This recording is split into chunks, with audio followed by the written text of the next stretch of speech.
Have you ever looked at your garden in the middle of July, or even at one empty corner of a balcony, and felt that quiet feeling that maybe you had already missed your chance? Many gardeners carry that belief without ever saying it out loud. We are often told that once the spring rains are gone and the heavy midsummer sun begins to burn, the real planting season is finished.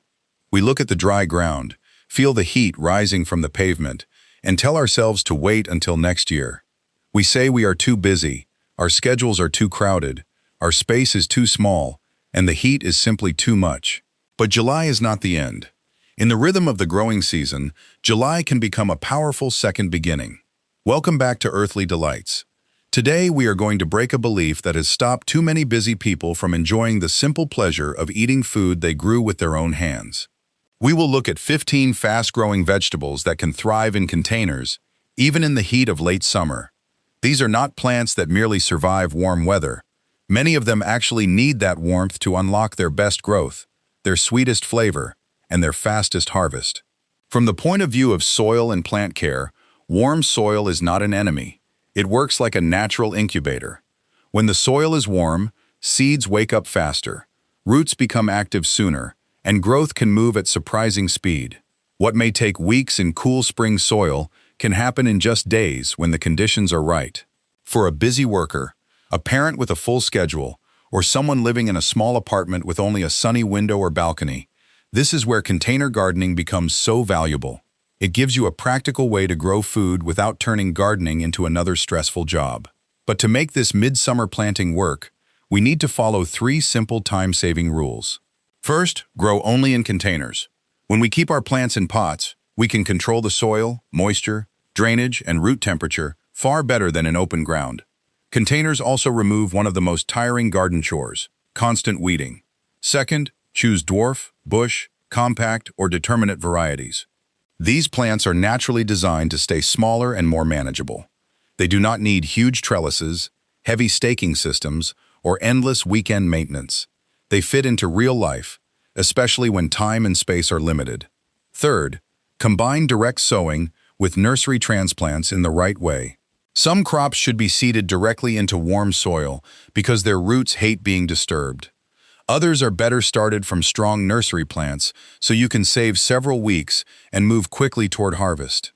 As we go through these 15 container crops, I want you to look beyond the pot and the soil. Every seed planted into warm dirt in July carries a quiet lesson. Growth does not belong only to spring. A small space can still be productive. A busy season can still hold life. And sometimes, the heat we thought would stop us is exactly what wakes the garden up. Let us begin. 15. The Japanese Shishito pepper, Capsicum annuum.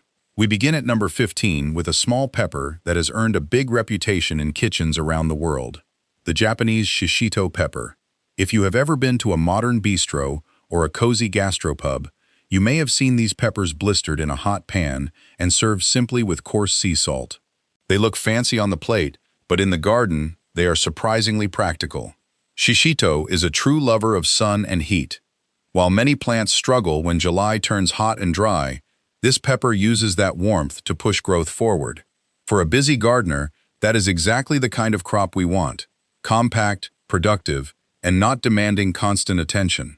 For the best results, do not put Shishito in a tiny decorative ceramic pot that dries out by midday. Use a sturdy 5-gallon plastic or resin container.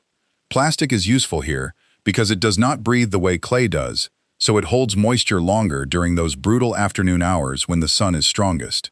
Fill the pot with a good quality potting mix, then add about 20% coarse perlite. This matters more than many beginners realize. Pepper roots need oxygen as much as they need moisture. If the mix becomes heavy, sticky, and waterlogged, the roots can suffocate and rot. Perlite keeps the soil open, loose, and breathable, giving the root system the structure it needs to stay healthy. For a fast July harvest, skip seeds and start with strong nursery transplants. At this point in the season, your goal is not to prove patience. Your goal is to save time. Once planted, Shishito is wonderfully low maintenance. It branches naturally, builds a sturdy canopy on its own, and does not require the kind of constant pruning that some tomato varieties demand.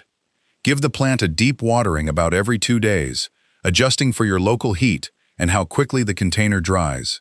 In just 3 to 4 weeks, you can begin picking handfuls of wrinkled green peppers. The reason July works so well for this crop comes down to how peppers respond to heat. When temperatures rise above 90 degrees Fahrenheit, the plant's growth and fruit development speed up.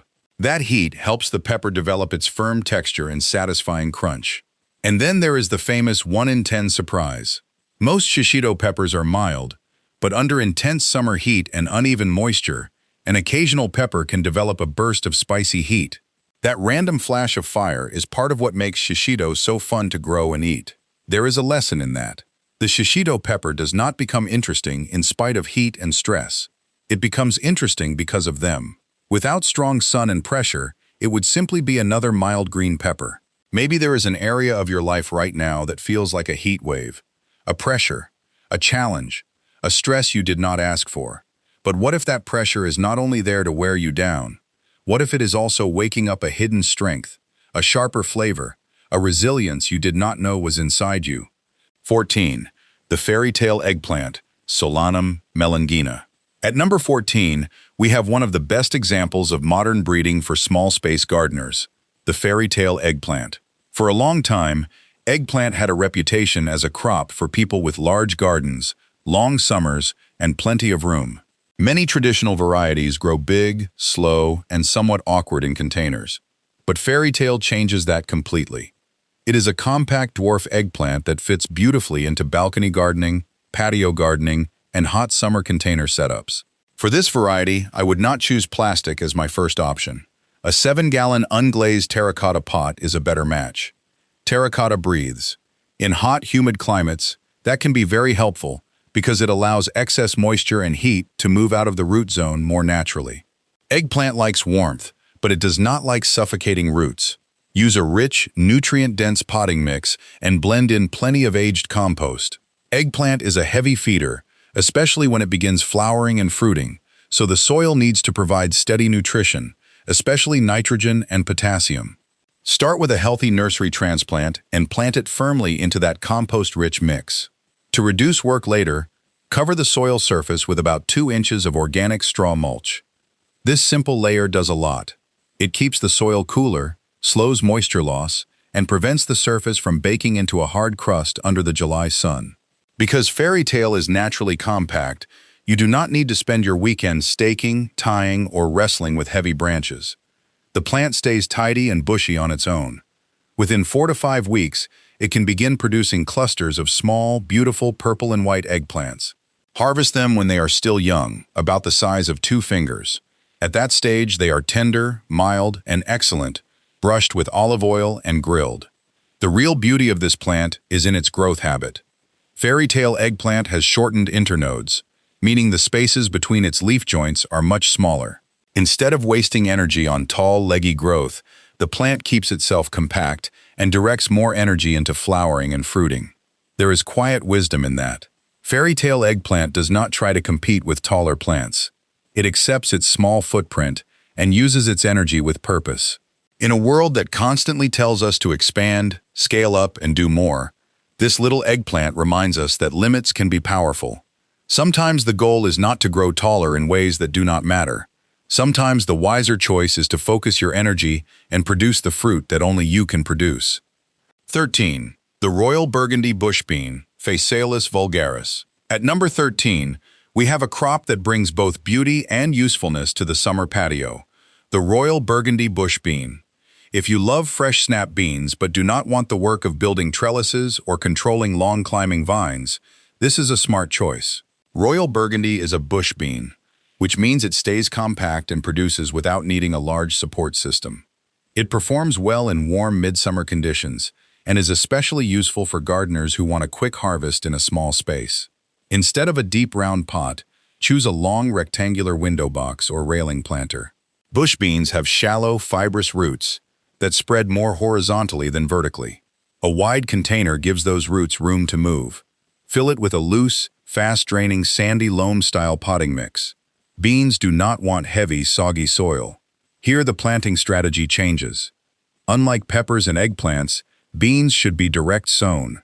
Their roots are sensitive, and they do not like being disturbed or transplanted. In warm July soil, that is not a problem. Push the seeds about 1 inch deep into moist soil, and under good conditions, they can germinate very quickly, sometimes in just a few days. There is one important heat warning. The plant itself can handle summer sun, but bean pollen becomes unreliable when temperatures stay above 95 degrees Fahrenheit. If a serious heat wave arrives, give the container dappled afternoon shade. You can move it under a patio umbrella, place it where it gets morning sun and afternoon protection, or use a light shade cloth. Protecting the flowers helps protect your harvest. Around day 50, you can begin picking deep purple pods. They are excellent in a quick garlic butter sauté, but they also offer a little kitchen magic. When these purple beans hit boiling water, they turn bright green. That color change comes from anthocyanins, the pigments that give the pods their purple color. Heat breaks those pigments down and reveals the green chlorophyll underneath. There is a lesson in that transformation. The purple is a shield, a kind of living armor, but when heat changes it, the armor disappears and the green underneath is revealed. Many of us also carry protective colors into the world. We wear confidence, toughness, humor, or distance to get through difficult seasons. But beneath that outer layer, there is often something softer, truer, and more nourishing waiting to be seen. Have you ever watched a vegetable change color right in the kitchen? Moments like this remind us that gardening is not only about growing food. It is about noticing the quiet science and beauty happening right in front of us. If these practical growing tips are helping you, take a moment to like the video, subscribe to Earthly Delights, and tell me in the comments which vegetable you have always wanted to grow but thought you did not have time for. 12. Baby Bubba okra, Abomaceous esculentus. Now let's talk about one of the great symbols of southern summer cooking, Baby Bubba okra. Standard okra varieties can grow tall, aggressive, and difficult to manage in small spaces. Some can shoot past 6 feet, which is not practical for a balcony or small patio. Baby Bubba is different. It is a dwarf okra variety that stays around 3 feet tall, making it much more realistic for container growing. Okra does not merely tolerate July heat. It truly wants it. Warm soil helps wake the seed and pushes the plant into strong growth. To grow it well, choose a deep, sturdy 5-gallon container. Depth is important because okra builds a strong central root, and that root needs room to drive downward. Okra seed has a thick outer coat that can slow germination. The simplest speed trick is to soak the seeds in warm water overnight before planting.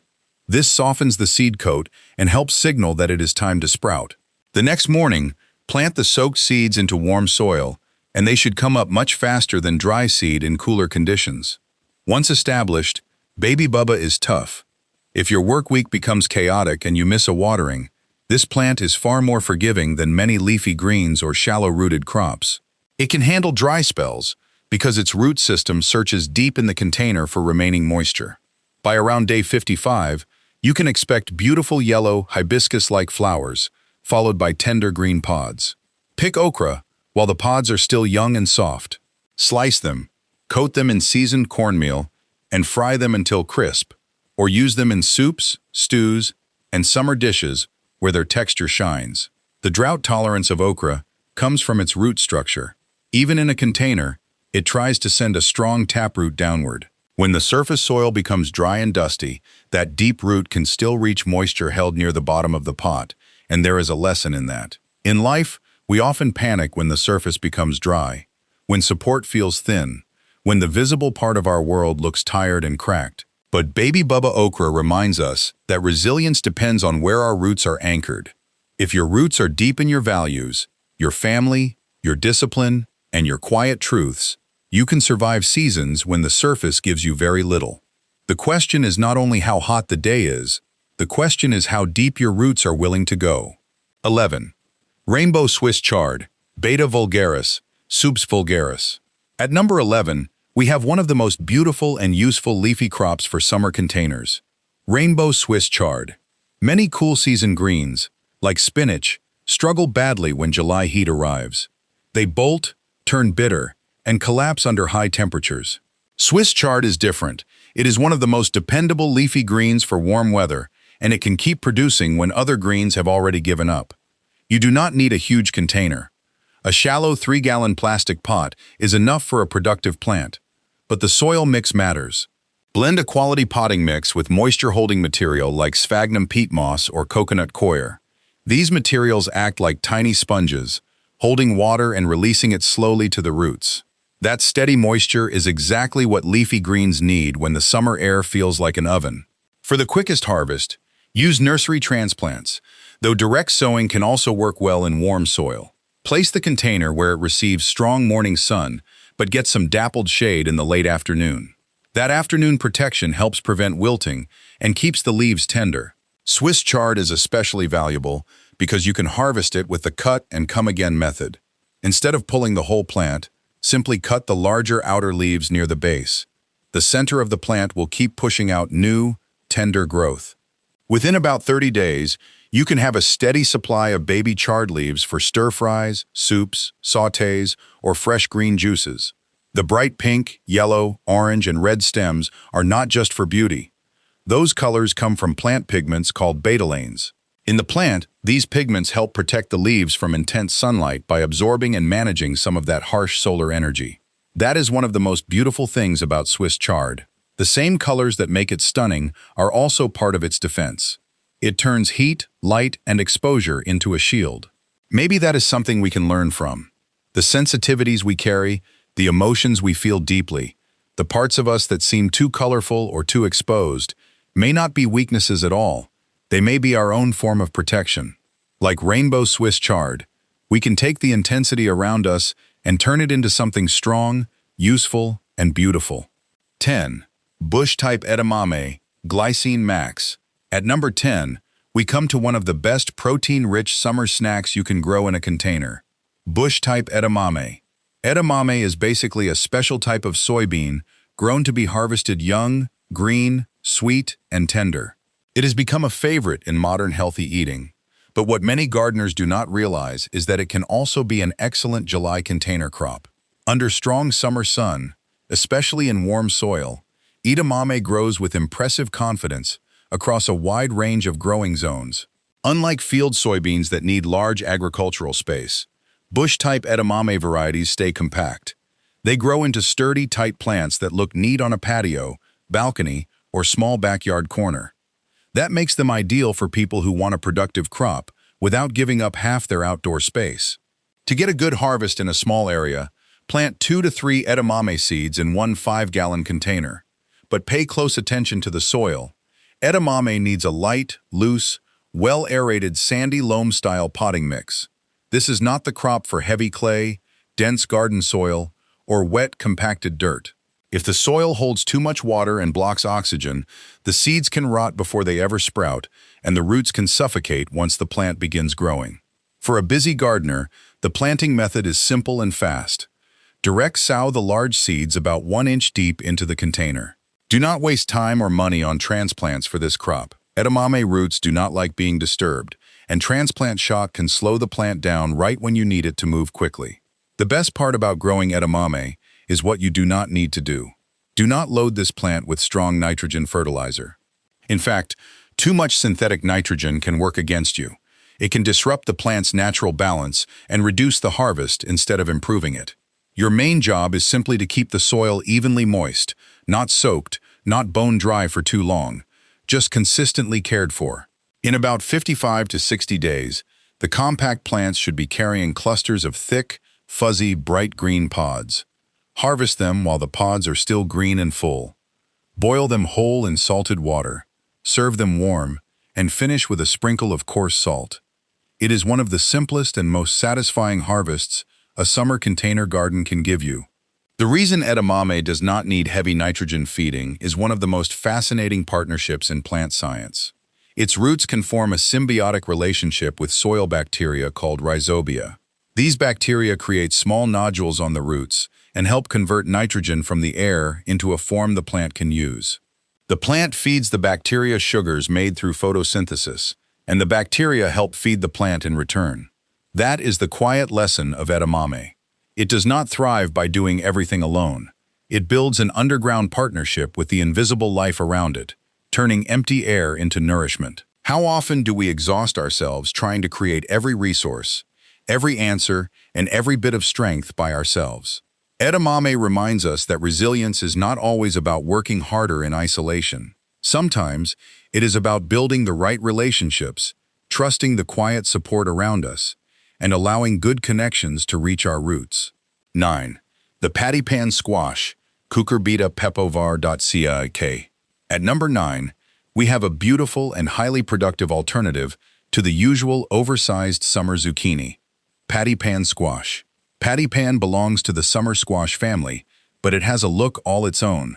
With its scalloped edge and bright, rounded shape, it almost looks like a tiny flying saucer. You will often see it praised at farmers' markets and used in more refined kitchens, but in the garden, it is also a practical crop when given the right container and enough nutrition. Patty pan squash performs very well in warm July soil, but because squash plants grow fast and feed heavily, you cannot squeeze this crop into a tiny pot. Use a large, heavy-duty container of at least 10 to 15 gallons. This plant needs room for roots, moisture, and nutrients. A small container will dry out too fast and limit production before the plant reaches its potential. The soil should be rich and deeply nourishing.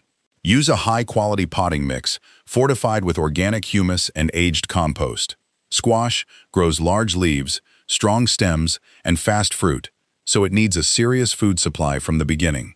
Busy gardeners can start with a strong transplant, or they can direct sow 3 seeds into a small mound in the center of the container. The most important care rule for patty pan squash in hot summer weather is how you water it. Always water at the base of the plant. Use a watering can, a slow hose, or a drip line, but keep the leaves as dry as possible.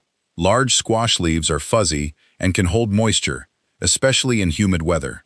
If you splash water over the foliage late in the day, you create ideal conditions for powdery mildew, the white fungal coating that can quickly weaken the plant.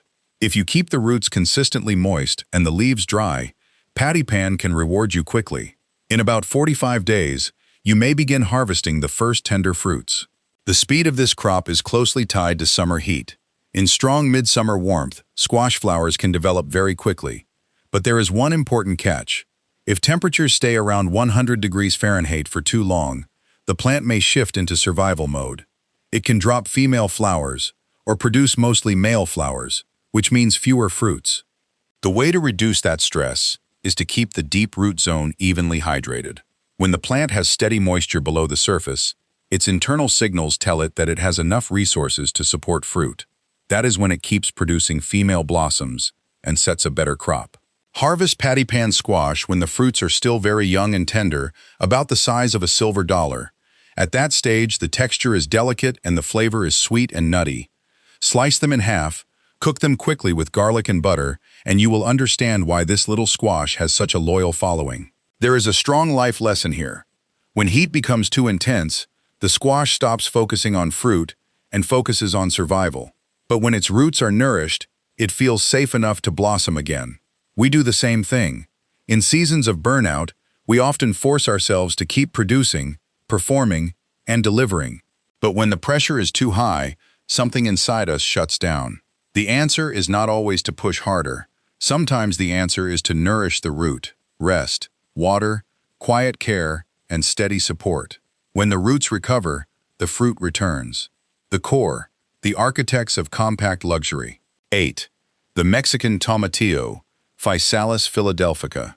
At number 8, we come to a crop with bold flavor and a deep connection to Mexican and Mexican-American cooking, the tomatillo. Many people mistake tomatillos for green tomatoes, but they are a different crop with their own growth habit, flavor, and needs. Tomatillos love warm weather and can perform beautifully in the dry, oven-like heat of midsummer, especially when grown in a proper container setup. For a patio garden, start with a substantial 10-gallon container. Fill it with a high-quality, well-draining mix, and amend it generously with rich compost. Tomatillos grow quickly and can become wide and branchy, so they need both nutrition and structure. The most important step happens on planting day. As soon as you transplant the tomatillo, place a strong tomato cage deep into the container. Do not wait until the plant is large. Tomatillos develop a wild, sprawling structure with branches that can break easily. If you try to force a cage over a mature plant later, you may snap stems and lose a large part of your harvest. For a fast July harvest, Do not start tomatillos from seed. At this point in the season, buy tall, healthy nursery starts. That gives you a head start and moves you much closer to fruit. The weekly care is simple. Tie the fast-growing stems to the cage as needed and water deeply about twice a week, adjusting for heat and container dryness. Unlike tomatoes, tomatillos should not be heavily pruned or suckered. Let them branch naturally. The plant wants to grow into a full bush, and that natural structure supports better flowering and fruiting. In about 4 to 5 weeks, you should begin seeing the branches carrying many papery husks. When those dry husks split open and reveal the sticky green fruit inside, the tomatillos are ready. Peel off the husk, rinse the fruit, and blend it with jalapenos, lime juice, and cilantro for a bright, fresh salsa verde. But there is one critical thing every gardener must understand about tomatillos. One plant is usually not enough. Tomatillos are obligate outcrossers, meaning they rely on pollen from another tomatillo plant to set fruit properly. Even if a single plant produces many yellow flowers, it may give you empty husks and no usable fruit if there is no second plant nearby. So plant at least 2 tomatillo plants side by side. Let bees and other pollinators move between them. That cross-pollination is what unlocks the harvest. And that is the lesson of the tomatillo. It cannot fully complete its purpose alone. It needs a neighbor, a companion, a connection. In modern life, we often treat self-sufficiency as the highest goal. We try to build careers, families, and dreams in isolation. But like the tomatillo, some of our best fruit only comes through connection. Sometimes the harvest begins when we stop standing alone and allow life to cross-pollinate us with people, ideas, and support. 7. The bush champion cucumber, Cucumis sativus. At number 7, we have the ideal cucumber for people who want the crisp, refreshing taste of summer but do not have the space or time for large trellises. The bush champion cucumber. Traditional cucumber vines can be aggressive. They climb, sprawl, tangle, and quickly take over a small patio or balcony. Bush champion is different. It is bred for compact growth, making it much better suited for containers and small space gardening. Use a large, wide rectangular box or trough planter. This gives the plant room to spread across the surface without needing to climb high. Fill the container with a rich organic potting mix. For stronger growth and steadier fruiting, mix in a generous amount of worm castings. Worm castings improve soil biology and provide a slow, gentle flow of nutrients that cucumbers respond to very well. For July planting, direct sow the seeds into the container. Cucumbers do not like transplant shock, and moving them from one pot to another can set them back. Warm soil gives them the speed they need, so starting directly in the final container is often the better choice. But here is an important seed-starting detail. Cucumber seeds like warmth, but extreme heat in a plastic container can become too much. If the soil bakes in 100 degrees Fahrenheit direct sun, the seeds may fail to germinate. To avoid that, sow the seeds into moist soil, then keep the container in a warm, shaded place for the first few days. Once the seedlings break through the surface, move the pot into full sun. After that, care is simple. Let the compact vines sprawl naturally into a dense mound over the soil. That leaf canopy works like a living mulch. It shades the soil, helps keep the root zone cooler, and reduces how quickly moisture evaporates. Around the 50-day mark, the plant can begin producing crisp, heavily spined cucumbers in impressive numbers. The compact habit of bush champion comes from determinate growth. Instead of sending long vines endlessly outward and upward, the plant limits its vine length and shifts more of its energy into fruit production. That is what makes it so useful for containers. Less wasted growth, more concentrated harvest. There is a lesson in that kind of focus. The bush champion cucumber does not try to conquer the whole garden. It accepts a smaller footprint and pours its strength into fruit. How often do we spread ourselves too thin, trying to climb every trellis available? Sometimes growth is not about reaching in every direction. Sometimes it is about choosing a boundary, protecting your space, and ripening the few important things that truly matter. 6. The bush purple hull pea, Vigna unguiculata. At number 6, we have one of the toughest summer crops you can grow in a container, the bush purple hull pea. This plant is a classic in southern cooking and a serious performer in brutal heat. If you want a crop that can handle July conditions without constant pampering, This is one of the strongest choices. While tender vegetables wilt, yellow, and collapse in hot weather, purple hull peas can keep pushing through. To get started, you only need a standard 5-gallon plastic bucket or container with plenty of drainage holes. The soil does not need to be rich and luxurious. In fact, purple hull peas often perform better in lean, fast-draining soil. A porous potting mix, even one with a sandy texture and modest fertility, is enough. The planting method is simple. Direct sow the seeds into the container. They germinate quickly in warm soil and do not like transplanting. Once the seedlings are up, avoid the mistake of over-caring for them. Do not water them every day unless the container truly needs it, and do not feed them with strong nitrogen fertilizer. Too much water and too much nitrogen can push the plant into leafy growth instead of pea production. You may get a large green canopy but very few pods. Purple hull peas are built for tougher conditions. A little stress often encourages them to produce better. In about 55 to 65 days, the plant should be carrying deep purple pods. Shell the fresh peas and simmer them slowly with smoky bacon, onions, or your favorite seasoning, and you will have one of the great tastes of summer. Their heat resistance comes from how they manage moisture. Like many tough warm-season crops, purple hull peas regulate water loss through stomata, the tiny pores on the undersides of the leaves. When the heat becomes extreme, those pores close to reduce transpiration and conserve internal moisture. That is one reason this plant can survive conditions that would damage more delicate crops. And the lesson here is about boundaries. When the environment becomes too harsh, purple hull pea does not keep opening itself to the heat. It closes what needs to be closed, protects its internal moisture, and waits out the worst of the day. Sometimes we need that same wisdom. Not every season calls for full exposure. Not every environment deserves access to our energy. And sometimes, too much comfort can keep us from producing what we are capable of. Do not fear lean soil. Do not fear heat. The right boundaries can keep you alive long enough to bear fruit. 5. The early jalapeno pepper, Capsicum annuum. At number 5, we come to one of the true kings of backyard cooking and summer flavor, the early jalapeno pepper. This is a plant that does not shy away from strong sun. In fact, jalapenos love the heat. Grown in containers across a wide range of climates, they respond beautifully to long July days, warm soil, and steady light. For a busy gardener who wants a fast harvest, this is one of the most dependable pepper choices. Start with a sturdy 5-gallon plastic or resin pot. That size gives the roots enough room to grow, while the plastic or resin helps protect moisture in the root zone during hot afternoons. A small clay pot may look nice, but it can dry too quickly when the sun is intense. Fill the container with a loose, well-aerated potting mix and add coconut coir generously. Coir works like a sponge inside the soil. It holds water after you irrigate, then slowly releases that moisture back toward the roots as the day heats up. This is especially useful for peppers grown in pots, where the soil can swing from wet to dry very quickly. Because July is not the time to wait around, do not start jalapenos from seed. Go to a nursery and choose strong transplants that already have small white flowers or early green buds. That gives you a serious head start and moves you much closer to harvest. Once planted, the care routine is simple, but the watering must be disciplined. Jalapenos do not like wet feet.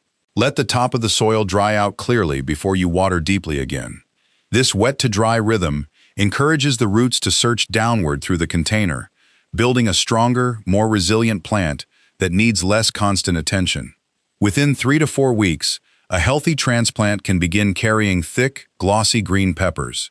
One of the most interesting signs on a jalapeno is written directly on the skin. Those thin, brown, web-like lines running along the pepper are called corking. Many beginners think corking means something is wrong, but it is not a disease. Corking happens when the inside of the pepper expands quickly under heat and strong growth. The outer skin stretches, cracks slightly, and then heals with cork-like scar tissue. For many pepper growers, corking is a sign that the fruit has developed strong flavor and heat. There is a lesson in that. We often look at scars, stretch marks, cracks, and old wounds as flaws. We try to hide them or smooth them away. But the jalapeno reminds us that sometimes the cracks are where the fire lives.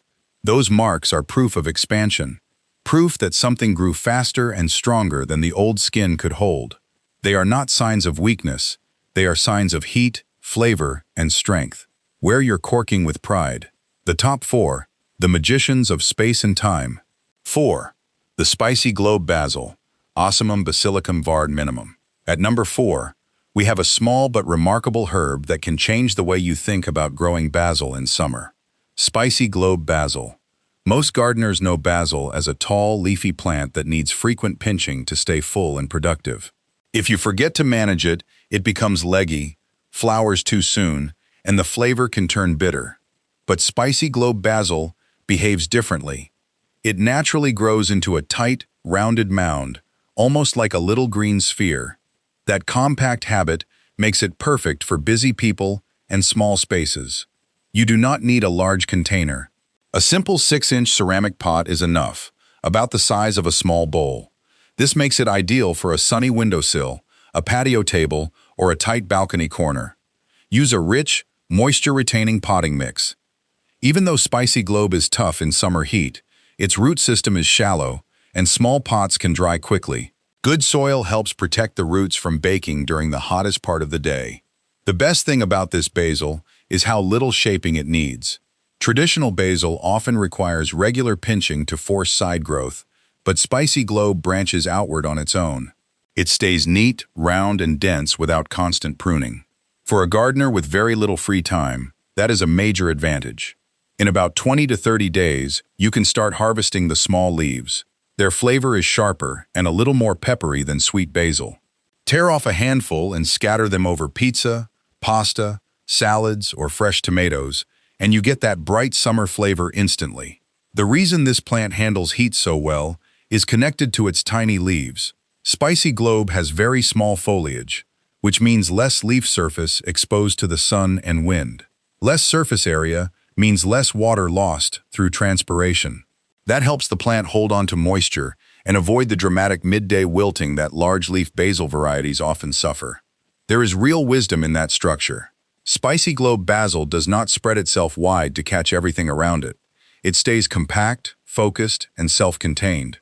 By reducing its exposed surface, it protects its inner moisture. In our own busy lives, we are often pushed to be available everywhere, to answer everyone, to stretch our attention across too many directions. But maybe the secret to surviving hot seasons is not to expose more of ourselves. Maybe it is to shrink our surface area, protect our energy, and keep our inner peace from evaporating in the noise. 3. Collard greens. Brassica oleracea vero viridis, the baby harvest hack. At number 3, we have a crop deeply connected to southern food culture, but grown here in a faster, smarter way. For July, collard greens. Traditionally, collards are treated as a cool season crop. Many gardeners think of them as large winter plants that take months to mature in chilly weather. But if we change the harvest strategy, collards can become a quick summer container crop. The key is the baby harvest method. For this approach, do not use a deep bucket. Choose a wide, shallow tray, window box, or rectangular planter. The goal is to maximize surface area, not depth. We are not trying to grow huge individual plants. We are growing a thick carpet of young, tender greens. Because we want fast leaf growth, the soil needs to be rich. Use a premium potting mix and add organic nitrogen sources, such as worm castings or blood meal. Collards need that nutrition to push out strong green growth quickly. Now, the planting method breaks the usual spacing rules. Instead of setting plants 12 inches apart, scatter the seeds thickly over the soil surface. Sow them close together, almost shoulder to shoulder. This creates competition, but that is exactly what we want for a dense baby leaf harvest. Your main maintenance job is water. In July heat, a shallow tray can dry quickly, so give the soil a solid watering each morning. Keep the surface consistently moist enough that the crowded young roots do not dry out under the sun. With this high-density method, you can harvest tender baby collard leaves in about 30 to 40 days. Instead of waiting for giant, tough leaves, cut the young greens and cook them quickly. A hot pan, garlic, a little smoky bacon, and you have a fast, flavorful Southern-style side dish. The science behind this is practical.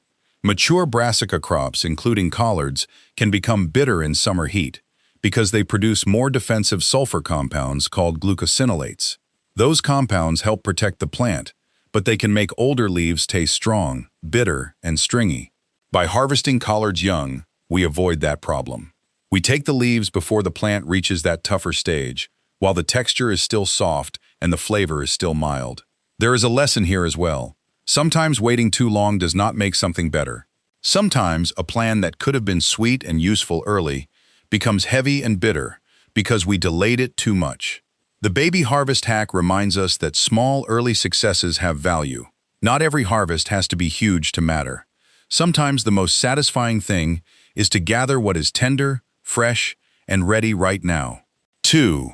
Golden purslane, Portulaca oleracea. At number 2, we have one of the most misunderstood plants in the garden, golden purslane. For years, many gardeners treated purslane like a weed.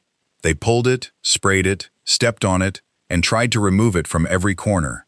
But today, more growers recognize purslane as a tough, nutritious, heat-loving green that can be excellent in containers, especially in the blazing heat of July. Golden purslane is a champion for people who do not have much time. It has a shallow, spreading root system, so container depth is not very important. You can grow it in a shallow tray, an old pan, or almost anything that holds soil and drains well. But do not pamper this plant with rich, heavy compost. Purslane prefers lean, gritty, fast-draining conditions. Use a sandy mix with coarse sand, perlite, or fine gravel.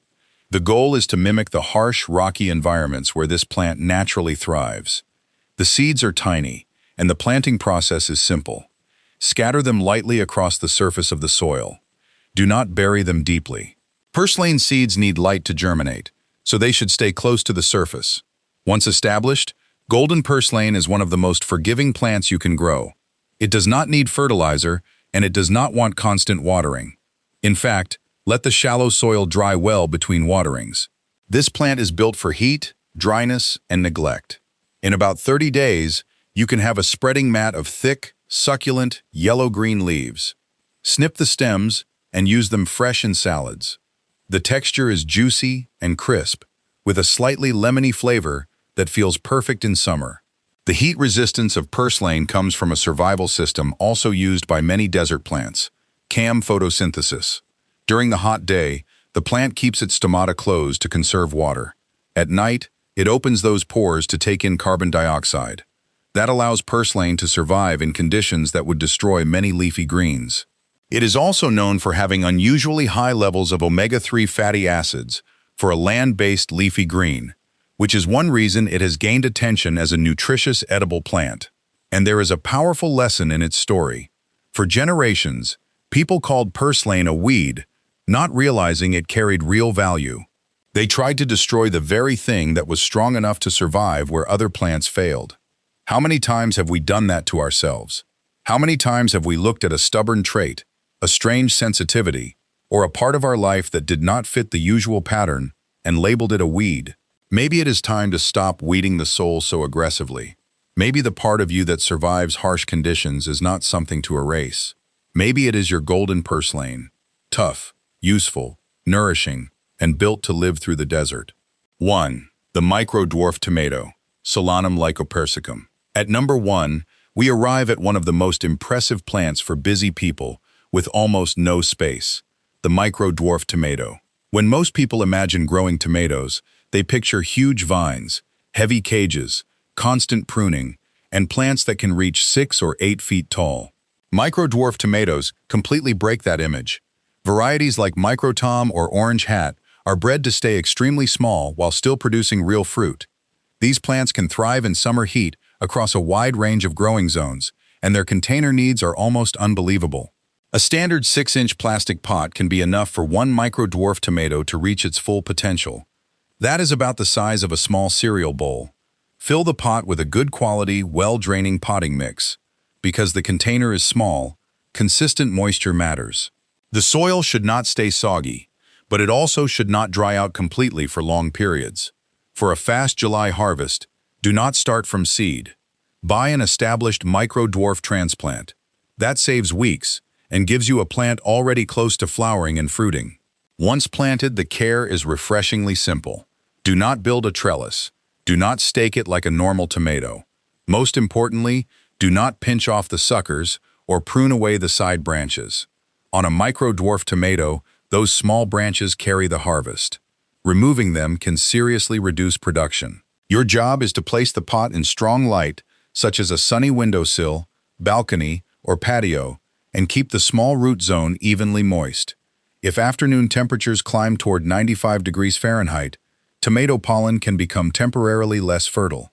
The advantage of a micro-dwarf is that it is easy to move. Slide the pot into afternoon shade during the harshest heat, then return it to stronger light when conditions improve. In just 3 to 4 weeks after transplanting, a healthy micro-dwarf can begin producing clusters of small red, orange, or golden cherry tomatoes. You can pick them warm from the plant and eat them like sweet summer snacks. The magic behind this plant is its dwarf genetics. The brachytic trait compresses the plant's structure, keeping it under about 12 inches tall while leaving its reproductive ability intact. Instead of spending energy on long stems and massive vines, the plant directs that energy into flowers and fruit, and that is why it deserves the top spot. This tiny plant does not need to become a giant to be productive. It does not need a huge garden, a tall cage, or a wide stage. It stands in a small pot and still produces a meaningful harvest. How often do we believe we need more space, more money, more attention, or more power before we can offer something good to the world? The micro-dwarf tomato teaches the opposite. You can stand exactly where you are, in a small footprint, and still be full of light, sweetness, and abundance. The ultimate pro tip, the fertigation hack. Before we finish, there is one important container gardening tip that can make a major difference in a fast July harvest. Do not rely only on slow-release granular fertilizer. When you are trying to push quick crops to produce in 30 to 50 days, dry fertilizer pellets can be too slow. Those pellets need steady moisture and active soil microbes to break them down into nutrients the roots can absorb. That process can take several weeks. By the time the nutrients become fully available, many of these fast summer crops may already be past their strongest harvest window. There is another problem. In hot July weather, containers need frequent watering to keep the root zone from overheating. Every time water drains through the pot, some nutrients can wash out through the drainage holes. That means even good potting mix can become depleted faster than expected. The better solution is fertigation, which simply means feeding and watering at the same time. Instead of depending on dry pellets alone, use a quality water-soluble liquid organic fertilizer. Fish emulsion, liquid kelp, or worm-casting tea can all work well. These liquid feeds become available to the plant much faster because they move through the water directly into the root zone. For a busy gardener, this saves time. Add a small amount of liquid fertilizer to your watering can once a week, following the product's recommended strength. As you water, you also replace some of the nutrients that have been washed away by summer irrigation. This keeps the plants actively fed during their most important growth window. In container gardening, especially during hot weather, steady moisture and steady nutrition are what turn a weak plant into a productive one. The invitation. So now we have walked through 15 container vegetables that can give you a fast harvest even in the heat of July. We have seen how a simple pot can protect roots, how compact plants can focus their energy, and how summer stress can sometimes bring out stronger flavor, better structure, and unexpected resilience. Being busy is no longer a reason to give up on growing food. Having only a small balcony, patio, or windowsill is not a barrier. With the right crops, the right container, and the right method, a few small pots can become a productive summer garden. But as you look at your own patio, balcony, or empty windowsill, I want you to ask one question. Why do we assume the hot seasons are too late for planting? Why do we look at full calendars, small homes, dry soil, and stressful days, and decide that nothing beautiful can grow there?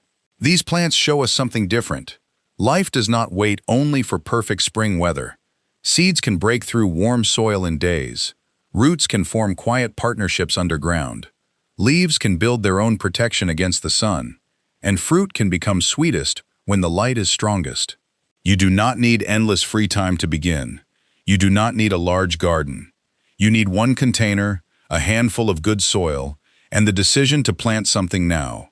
So which of these heat-loving container crops will you try this July? Tell me in the comments, and let us build this little summer oasis together. Thank you for spending this grounded moment with me here at Earthly Delights. If this video helped you see your garden differently, remember to like, subscribe, and turn on notifications. Until next time, keep your hands in the dirt, keep your eyes on the light, and happy planting.